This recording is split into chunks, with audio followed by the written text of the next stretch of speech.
Hello. Hello. Hello. Hello. Hello. Hello. Hello. Hello. Hello. Hello. Oh, hello, Barney. Hello. Hello. Hello. Hello. Bonjour. Hi. How you doing there? Yellow. Hello. Hello. Hello. Hello. Hello. Yo. Hello. Hello. Hello. Hello.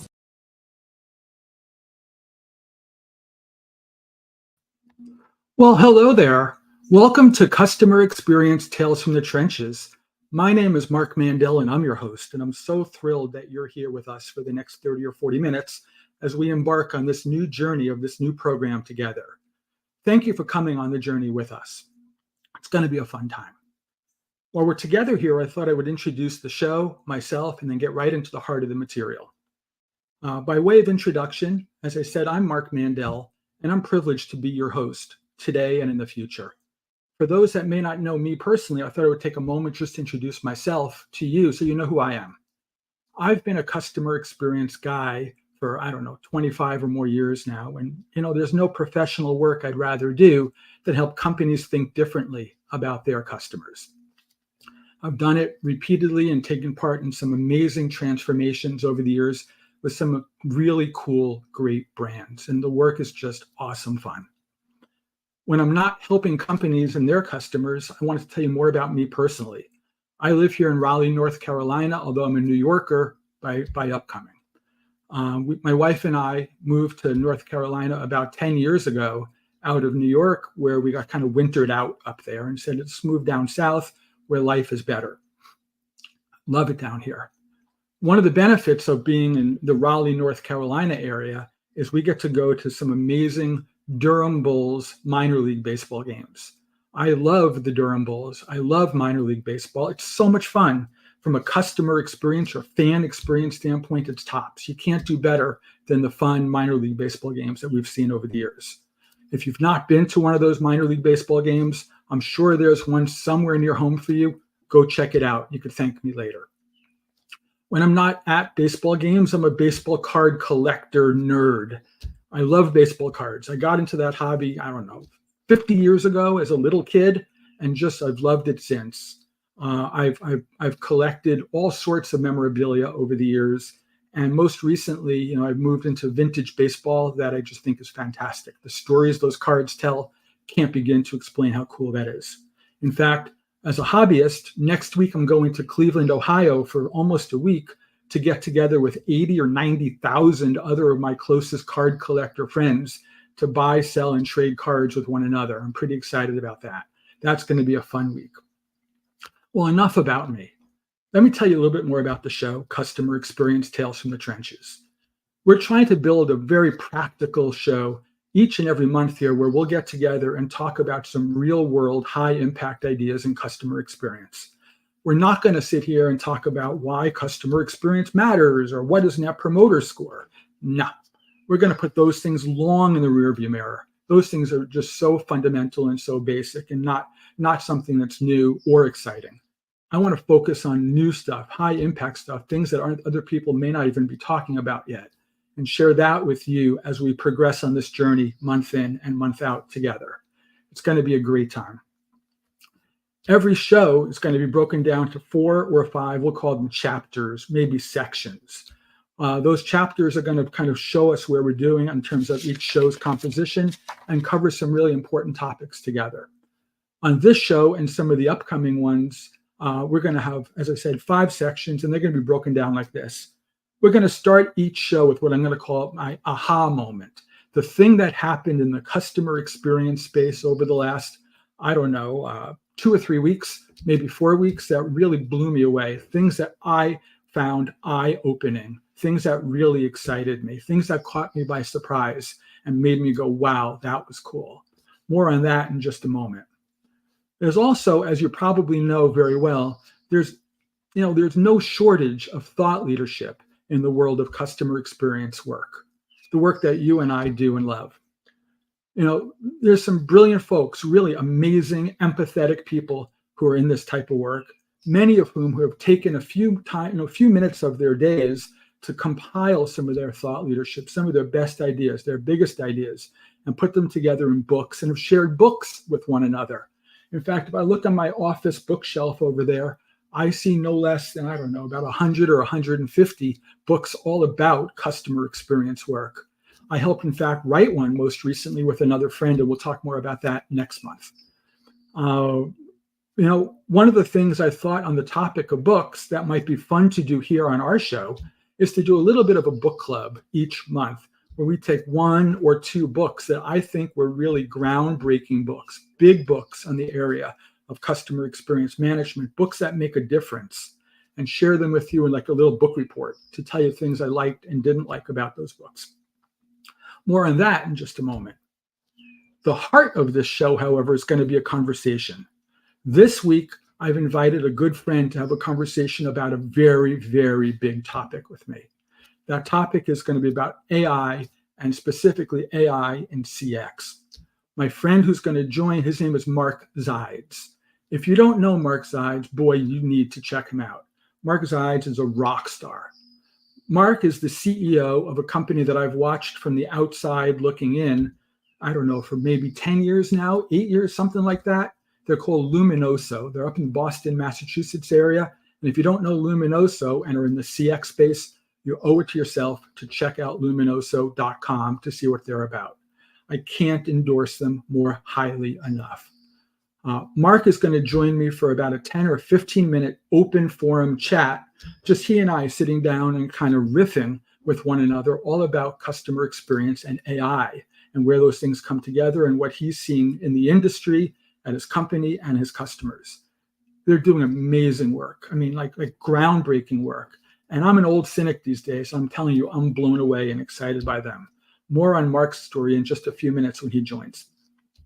When Mark and I wrap up our conversation, there's going to be two more sections of this show to come. The fourth and fifth are as follows. I figure every great show needs great giveaways. You guys are giving me the gift of joining me, sharing your time with me here on this journey. I thought I would give a gift back to you for being here. So we're going to do a little bit of a gift giveaway toward the end of the show. More on that in a few minutes. And then finally, the fifth part of the show, where we're going to talk about what's coming next, what's coming in August and September on future shows, so you'll know what to expect and when to expect it. So let's get this begun with the big aha, the big thing that caught me by most surprise, that really opened my eyes over the last few weeks about customer experience work.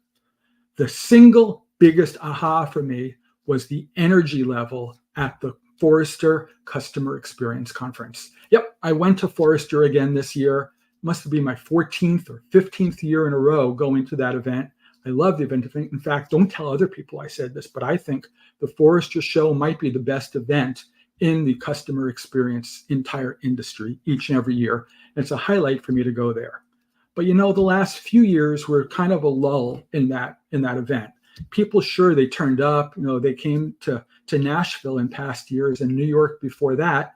But they came as tire kickers. They came as window shoppers. They came as just people looking to get away from their day jobs for a couple of days and talk with other like-minded people. This year was different. This June event down in Nashville just blew the roof off the Gaylord Hotel in terms of the energy level in that room. There were 1,000 or more people walking around there for 4 full days. Companies spent time and energy to spend a dozen or more people to Tennessee to go investigate what's really going on in CX right now and to make differences to their companies tomorrow in high impact ways. They were no longer just window shoppers. They were no longer just tire kickers. They were there to ask the hard questions and get clear, actionable answers. That was the most exciting thing about being there. And it just showed me for the first time in a couple of years that the customer experience profession is alive and well, and certainly vibrant in terms of change management and the people who are trying to do this great hard work. I was thrilled to see that. You couldn't walk around the Forrester show without hearing AI, or artificial intelligence, everywhere you look. AI was everywhere. If you walked in the exhibitor hall from booth to booth to booth, everybody had an AI talk track. If you went to the conference events, the sessions, the talks, they were all talking about AI as well. AI was every place. AI is not new. AI is big, though, and it's becoming more accessible to mortal people, guys like you and I, for the first time ever.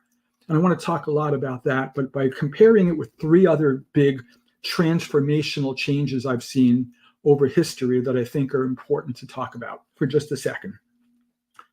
If I think back to the late 1970s, I remember the very earliest personal computers coming onto the scene.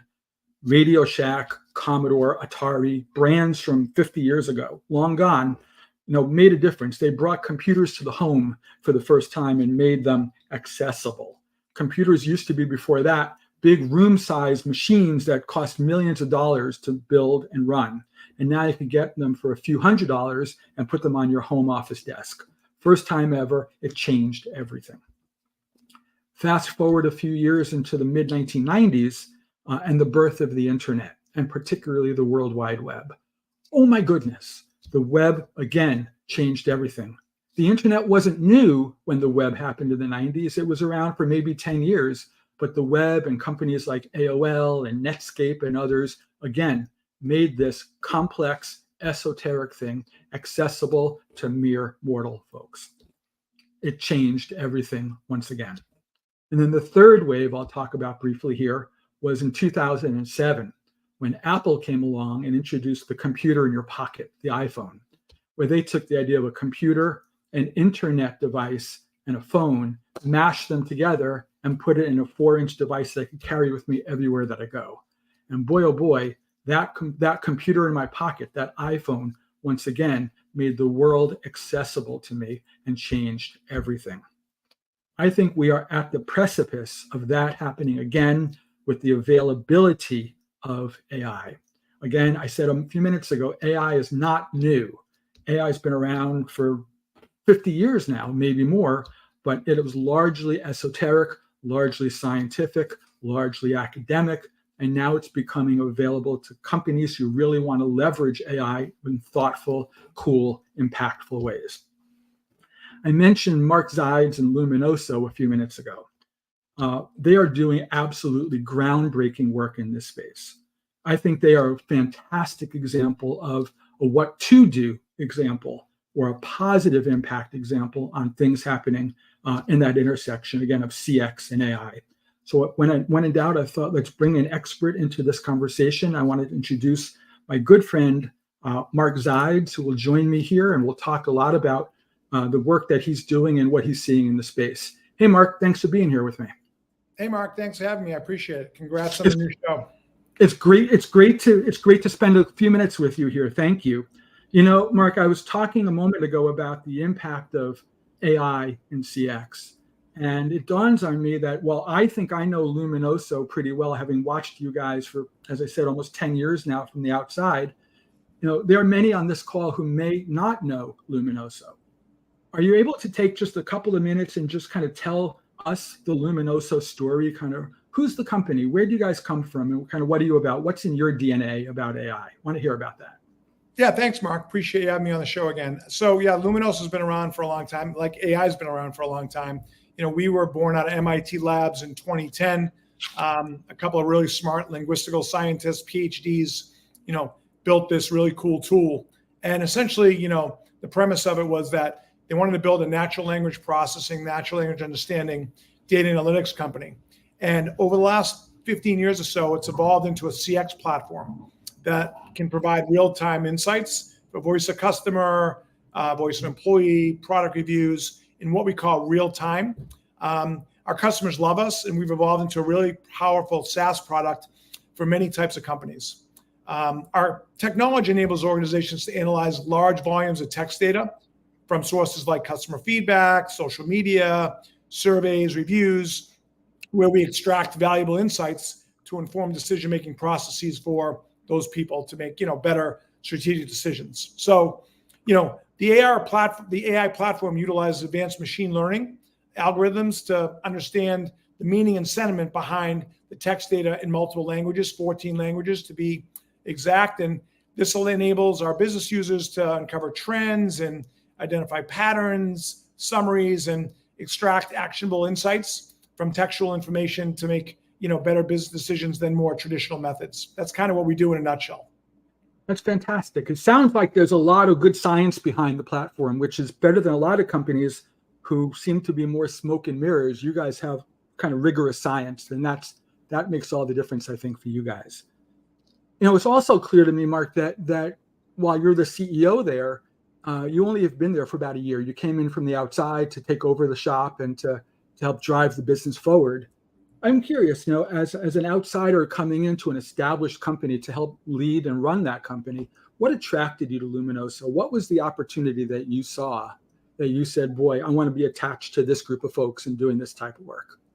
Yeah, so obviously AI is the biggest market, transformational, changing, technology that's going on in the marketplace. So from the last business that I was fortunate enough to successfully exit, I was looking around at opportunities, and this one came up, and it was an entrepreneurial opportunity to build upon a great technology that had world-class clients and an awesome team. So the company had not been really focused, last couple of years around its core strengths and, really their go-to-market. So I believe with my background, my sales, my networking strengths, we could all come together and build, an AI-powered, company together. So that was really both a challenge and an opportunity that I saw. And, it's been about 14 months and I'm having a great time.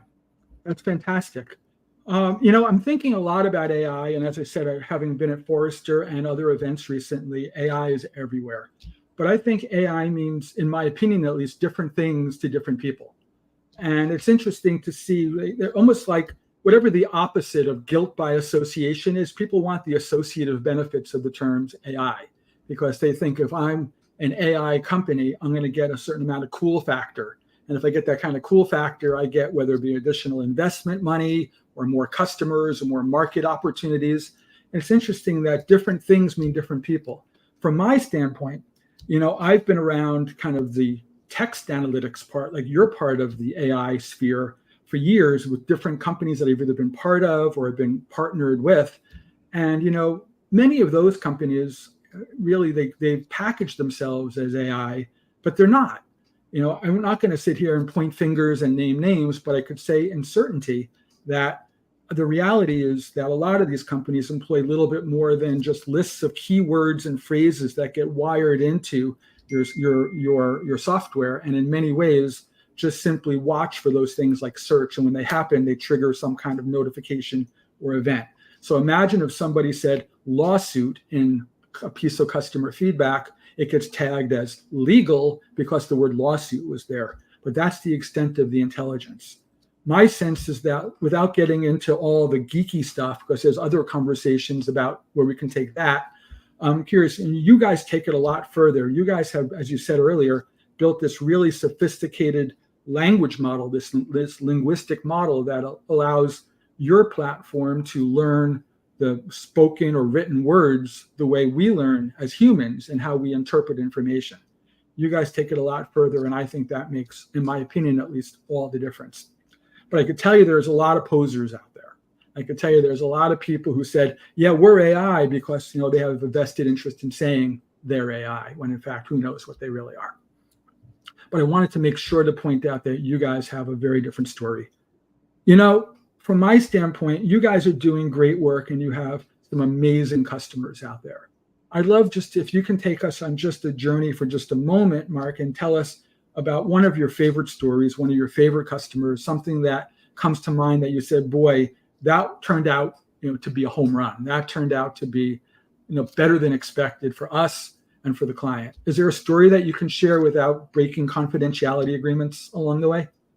Yeah. Let me answer kind of, or just respond to sort of your poser kind of cool factor point, right? So, sure. My perspective. Look, I'm new in this space, but I understand CX and customer experience, and I believe at a macro perspective, right? A lot of my background, if people want to check me out on LinkedIn, I work for some big four firms, E&Y, PwC, Monitor Group, which became Deloitte. So you kind of have that, boardroom experience that, guys like you and I have had. And, I believe that CEOs and technology leaders need an AI strategy, right? With that across all dimensions of the market. It's crucial to differentiate between marketing hype and the real impactful AI applications, right? So whether, AI has become a buzzword, it's essential that customers and investors discern the difference between both of those, right? So at Luminoso, we have efficacy in our AI solutions. So we're not just about being cool, but we also, to your point, can get into the crux of what a business or use case is. So we can solve a lot of these problems around the nuances of words and sort of the differences of how people analyze what their customers are saying. So there's really a big distinction between who can claim their AI and who's a real true machine learning company like Luminoso. So I think that at the end of the day, as cliche as that sounds, you got to be able to prove an ROI, to why a vendor is going to work for a particular or with a particular customer. But, around the use case, around the business problem, we've had several. We've done some NPS work, right, where we can actually demonstrate that if we take CSAT scores, for example, from a customer and ingest it into our tool, we can actually see the movement of NPS, even if it's a little, it's measurable, right? So if NPS improves, we can show an ROI, to a company. So we've done that for a couple of, healthcare technology companies. We've also, I think our biggest claim to fame is time to insights. So a lot of times when all this data comes in, whether it's survey data or product reviews, it just takes a lot of time to synthesize the data.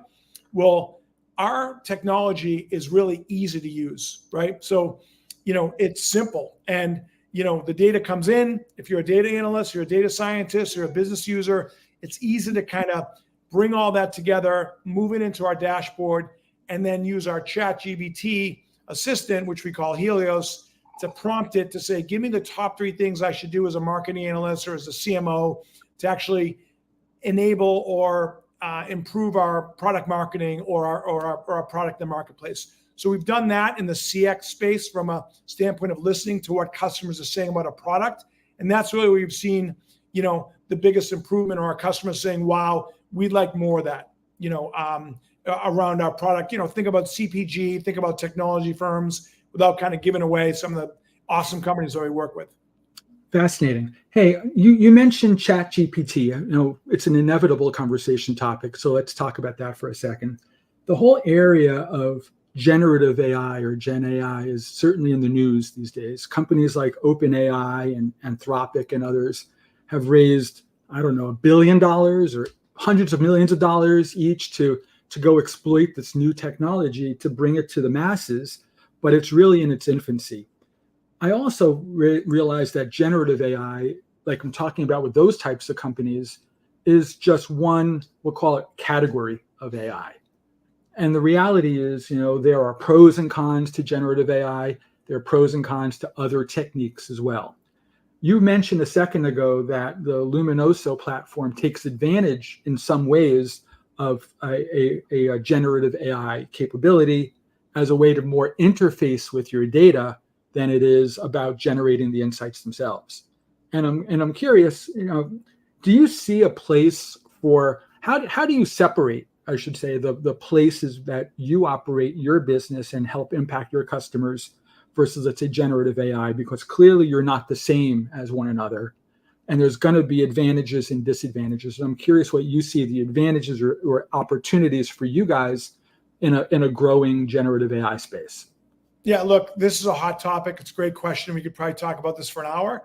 Sure. But, my brief perspective, and let me answer it as quickly as I can in a couple of ways, right? So ChatGPT or generative AI, it's an incredible tool for people to quickly get the answer they're looking for. So it's kind of like a cheat code, right? So just like, search, 10 years ago, Google came out and you can just prompt, you can ask a question and give you the answer, right? ChatGPT or generative AI is that, times 100 or thousands, because now it's giving you sort of, the answers before it's giving you the answers to the question, right? In a way. So it's got a lot of different applications, right? If you're a marketing person, you can build marketing plans, you can write copy, you can write code just by asking a couple prompts. So, customers are looking to implement this technology into their tech stacks, and they want to give their customers a better experience, right? So you look at it through the lens of a CX person, it's really driving innovation at these companies to automate several processes in every company who's using it.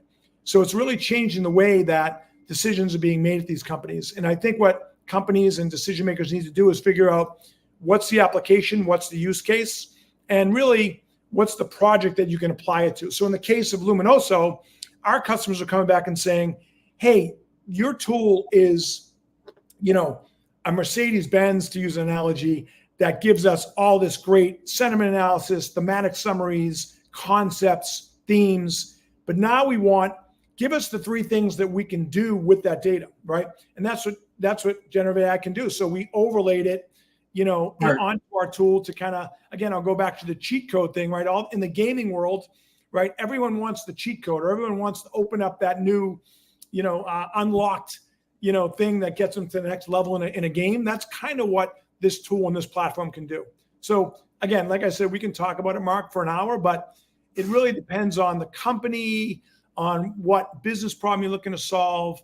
It can be used in so many different aspects, and that's why, to your earlier point, it's so transformational in so many amazing. ways. Amazing.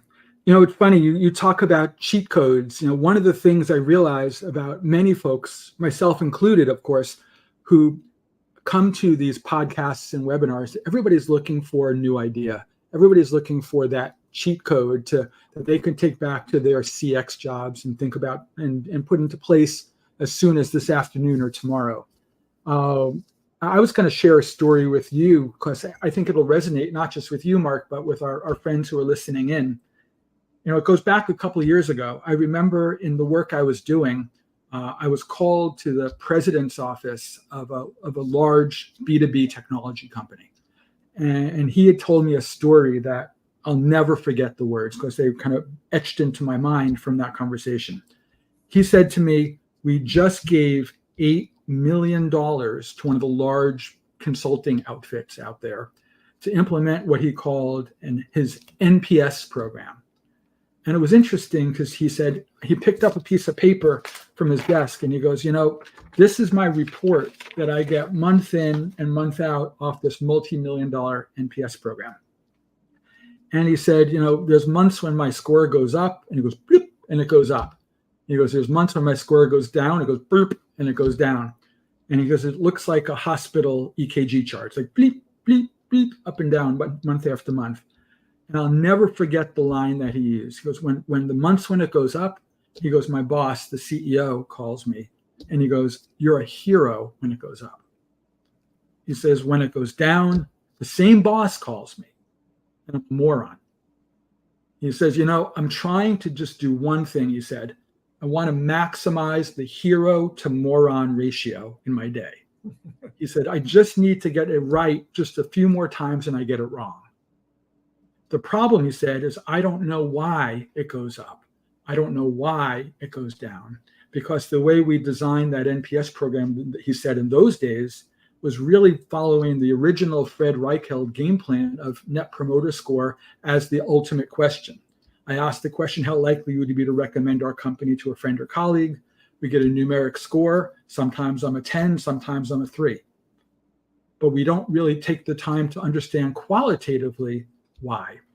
And right. If there was no cheat code that comes to my mind as I sit here in July of 2024, so a few years after that conversation played out, that you guys can collectively take back to your companies and to your ideas, is to focus, please, by all means, at this stage, focus on the qualitative, focus on the why, focus on the reasons for the score, much more so than even the score itself. The score is just, in my opinion, a great excuse to come back and say, why do you give us the 10? Why do you give us the 3? Why do you give us the 6?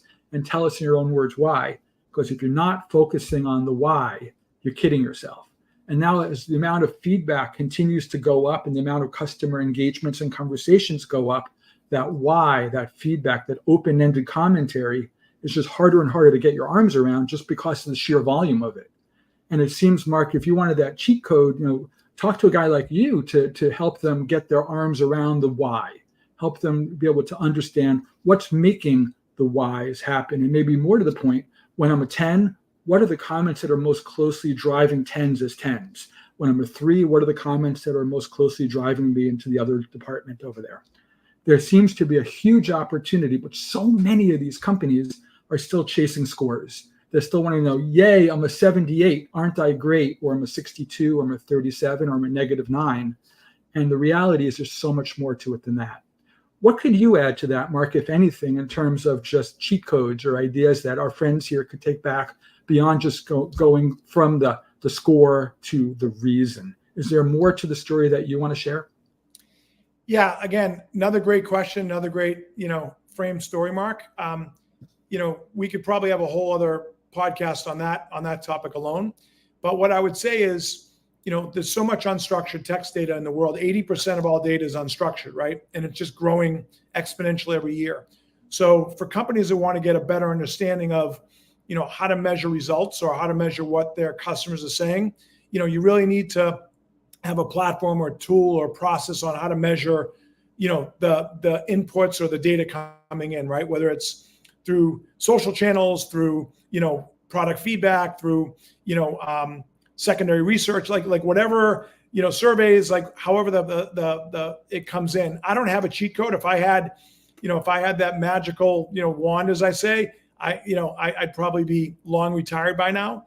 But what I would say is the application of whatever tool you bring in, right? So whether it's a total CX platform or, it's you're outsourcing it to a call center, or, you have your own team internally that's doing this work, you really want to find, a platform that can help you get to those results accurately, without bias, efficiently, and improving customer service every day, right? So our audience today are CX people, right? So, you look at, for example, chatbots and virtual assistants, right? Those tools can provide 24/7 support, enhancing customer satisfaction, right? But how do you measure that? You have to have the tool in place to be able to measure or take those software tools and be able to measure it and quantify it. Like you said, you got to be able to quantify these results, right? So, again, if it's target marketing, if it's querying, if it's whatever sort of dimensions that are put into place from implementing this type of solution, you want to have those KPIs all set up. So that story you told, where that person, the CEO says, well, wait a minute, 1 month you're here and the next month you're down here. If you set it up properly and you map it to what the goals of the organization are, that's where you're going to drive the results. So I don't know if that answers your question. I don't have the cheat code in my hip pocket, but you want to work with smart guys like you or a consulting firm that can, certainly map out sort of what a tool or what a technology will do. And, the one thing I'll say about Luminoso is we can do that, right? Because we're just the plug and play engine that can go into any type of survey tool or existing tech stack and can empower, I'll say, the CX experience. So that's what's kind of cool working with us, is to, enable those results and customer experiences. I think I can't recall if it was the Forrester analysts who wrote about this or the Gartner or one of the other analyst firms that covered this, but they took the world of AI and they kind of subdivided it at least into two buckets. And they talk about employee-facing AI and customer-facing AI. And as far as I could tell, both are alive and kicking, but I could tell you that opening up AI as a primary contact channel for your customers externally is full of risks. I could tell you that you hear story after story. Some of them are newsworthy. Some of them involve litigation, all sorts of terrible things happening between some of the biggest brands who said, you know what, we could get these AI tools and we could knock out our call center. And we could, instead of having, 500 thoughtful representatives taking phone calls, we'd do pennies on the dollar. We'll just let AI handle that and we'll be all done. I personally ran into a problem with that myself, and it was just a week or so ago. I'm a car guy and I'm a Tesla guy. And I could tell you that I had leased a Tesla 3 years ago, and with all leases, leases come to an end and you have to go turn it back in and get a different car. And I turned in my Tesla at the end of the lease. Everything was quiet and normal and everything went fine. And then I started getting invoices from Tesla about the car that wasn't returned and how I still owe them a car, and they, out of the kindness of their hearts, are extending my lease to give me more time with the car that I clearly wasn't ready to give up, although I returned it last month. And I tried to email them. There's no way to email them. I went to their website. There's no contact information on the website. Try finding a phone number for Tesla. I found a phone number. I called them and I got into this crazy AI loop where the AI bot answered the call thoughtfully and intelligently. But when my query, my thing that I was calling about wasn't one of the easy things, it wasn't one of the, hey, when is my payment due or what address should I send it to? But it was, hey, I don't have a car anymore and you're still billing me for this thing. What do I do with that? There was no chance that the AI was going to be able to figure that out. And there was no ability for me to escape this loop. And it just took a bad, frustrating situation and made it that much worse. Because it sounds like the LLM wasn't trained to know your situation, right? So that's what kind of is one of the biggest challenges with this. But go ahead. So didn't mean to interrupt. But it's interesting you talk about that because, from my experience, you mentioned something when you were talking about your own business, about Luminoso a few minutes ago, and you talked about bias in AI. And how in some ways training the model or setting up the language model setup so that it could have anticipated my need would have created bias, because you're in effect programming the AI to say, if somebody talks about lease returns, handle it this way or route it to a representative or do something, right? Don't just put them in a loop. But that creates this fishing expedition, almost like this pre-wired scenario that says, if this happens, then do this. One of the things I think is a hallmark about real, more advanced AI is that it could kind of figure that out dynamically as it sees the data. In some ways, I'm going to use a loose terminology. It learns. And then as it learns, it gets smarter and better at handling these types of cases over time. But I just share the Tesla story because, from a customer experience perspective, I was miserable. These bills started coming, and after the bills came and there was no way to shut off the invoices, then the threatening text messages started to come. And they said, now they're almost in effect telling me I've stolen their car. And that's gotten even worse. And so I'm not going to go down that path, but my goodness, that was quite the example of, for me, what not to do. And one of the reasons why I don't think AI today is truly ready for prime time externally, facing your customers, replacing human beings with it. I think if we could steal a terminology, maybe Mark, you and I might agree on this, instead of thinking of AI as artificial intelligence, I'm going to steal a term I've read recently called augmented intelligence, where it's sort of this ability to take employees' work and supercharge them. I mean, think about it, like you were saying about even analyzing customer feedback. Sure, the old days we could have just printed it all out and read it, and scored it different ways. And the reality is some people still do that.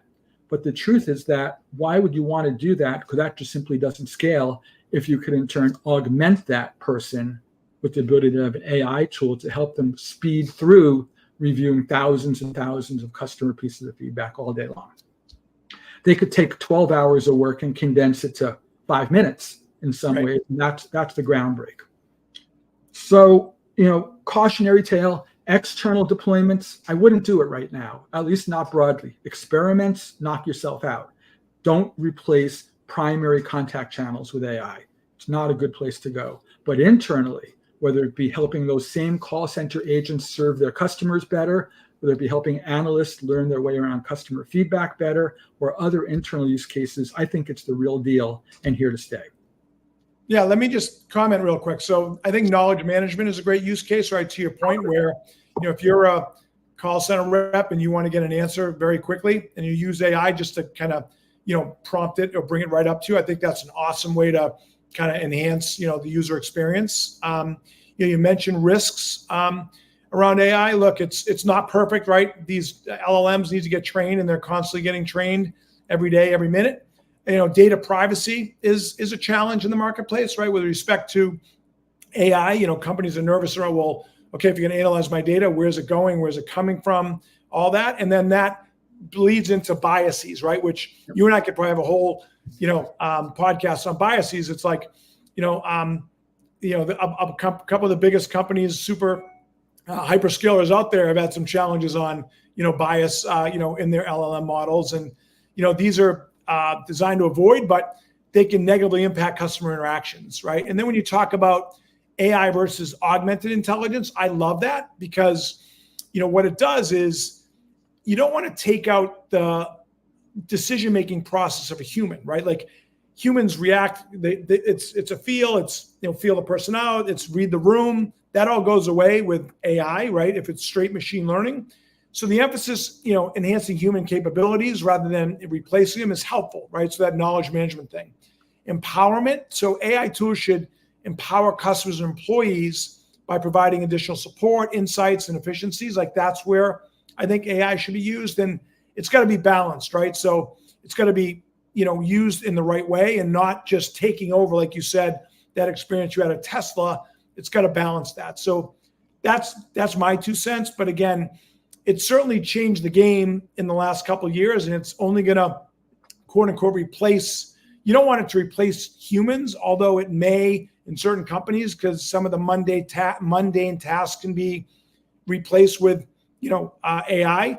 But I think that you still want the human factor, especially in CX. It's absolutely critical.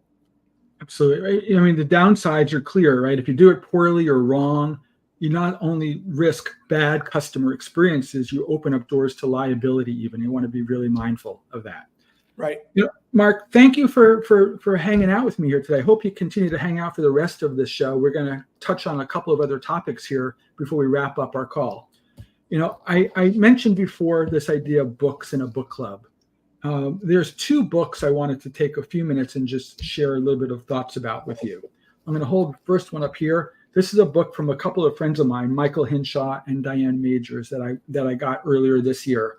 It's called Experience Rules, the Experience Operating System, and 8 Keys to Enable It. I could tell you that I read this book in about 2 sittings, cover to cover, from beginning to end, and it just blew me away. And the thing that Michael and Diane cover so well in here is that they talk about how do you take this idea of customer experience and truly embed it in your organization, in your culture, in your process with your people. This is not just about measurement and running surveys and getting tech. That's certainly part of it, but they're talking about now taking the results of that and embedding it for action in your company. Again, it's called Experience Rules, and they talk about this experience operating system and being embedded in companies. I love this book. I highly recommend it. The other book is sort of like my customer experience Bible, and I want to make sure you can see this clearly on the screen. It's called Information Dashboard Design, Displaying Data for At-a-Glance Monitoring by Stephen Few. I've had this book up on my shelf here for probably 10 years now. It's a beautiful book where they talk all about how do you take information and package it for non-experienced consumers of it. How do you take complex analytical data and make it digestible and interesting to people who are not necessarily data people? And they help take those topics and they make visual examples of what to do and what not to do. I think my favorite passage from this book is right on like the 3rd or 4th page. Maybe you could relate to this, guys. They say, just because your software topic or your software platform of your choice can make a dashboard with 37 different kinds of charts on it, all on one screen, please, God, try not to do that. Filling up a screen with charts for the sake of filling up your real estate is ineffective, he talks about in here, and talks about how do you make information digestible to mere mortals. I can't recommend this book highly enough. These are 2 of my favorite books here. And in fact, what I'd like to do as we talk about the giveaways here is to make these 2 books my giveaway for this month. What I'm going to do is we're going to pick one of you guys at random to give you Michael and Diane's book. I'm going to take one of you guys at random and give you Stephen's book. And hopefully you get a chance to enjoy these things. What I'd like to do, if you're on this call, the live call at least, is to go to the comment section of the tool. And if you think back to the very opening scene of this call, there was a short video that was called the hello video. There's a bunch of people on phones going, hello, hello, hello. And it was a fun little video, just a fun little 30-second video. It goes back a few years ago, and I'm not sure if you know where that video came from. Let's make a little fun game out of this, and I'm going to pick 2 people at random who know exactly where that video came from. And those are the 2 folks that are going to get these books. So with that said, think back on that video, that hello video. Where did it come from? What's the story behind that video? And pick 2 of you guys to get copies of these books. We'll announce that by email as a thank you after this call wraps up. So let's talk about the future and what's to come. Next month, we're going to spend some time together just in this same format in August to talk about another big topic like AI, and that's transformation. I used that word a few times on this call. I think transformation is where the rubber hits the road. That's where we see change happen. And customer experience, as you guys well know, is a change management topic. It's not just about measurement. It's not just about analytics. It's about using your information and your insights strategically in the business to drive change. Because if we're not changing, we fall into that same trap of that old Albert Einstein quote about doing the same things the same way and hoping for a better outcome. So I'm going to have a couple of guests, 2 guests on the call in August, one of whom is actually Michael Hinshaw, the gentleman behind this book. And he's going to be, he works at a company called M Corp, where he's the president. Michael and I are going to be sitting down with a gentleman who I think of as my CX brother in arms. His name is Eric Smuda. Eric has been on the client side, the practitioner side, for a decade with companies like Avis and Hertz, where he rose up to be the head of customer experience at both of those companies. And now he's at an insurance company doing fascinating work called Likewise. Eric and Michael and I are going to sit down and really talk about how do you drive true transformational outcomes in your business. And we're going to do that towards the end of August when we get back together here. So guys, with that, let's make this a wrap for now. We're at about 45 or 46 minutes into this conversation. And just again, as I started out, to say thank you. Thank you from my heart. Thank you sincerely. And thank you to you, Mark, for joining me here with the opportunity to tell your story to our friends. Guys, we'll see you in about a month, and please stay in touch. Until then, have great customer experiences. Take care now, and thank you for everything. Bye, guys. Take care.